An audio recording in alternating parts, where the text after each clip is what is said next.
டேய் தம்பி இங்க வா. என்ன வீட்டில் ஃபங்க்ஷன் வச்சிருக்கா, ஊர் வழியாக பத்திரிக்கை கொடுக்குற, கூட பிறந்த அண்ணனை மறந்துட்டா என்ன? என்ன அண்ணன் பெரிய வெண்ண?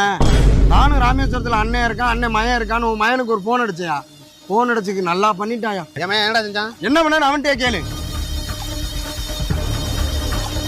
டேய் என்னப்பா சித்தப்பா என்னடா சொன்ன? உன் தம்பி என்ன கேட்டாரு தெரியுமா? டேய் என் தம்பி நீ எப்பறம் பேச போச்சு? முழுசா கேட்டு பேசியா?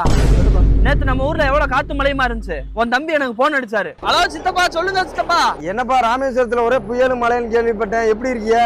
ஊரே ஓரளவுக்கு டேமேஜ் ஆயிருச்சு, பரவாயில்ல, ஏதோ நமக்கு ஒண்ணும் ஆகல. என்ன சித்தப்பா என்னைக்கு இல்லாம இன்னைக்கு கால் பண்ணிருக்கீங்க? என்ன அது ஒண்ணும் இல்லப்பா, சித்தப்பாக்கு மீன் சாப்பிடணும் போல தோணுச்சு. நான் வாங்கி பஸ்ல கொடுத்து விடுங்களேன், நான் வாங்கிக்கிறேன்.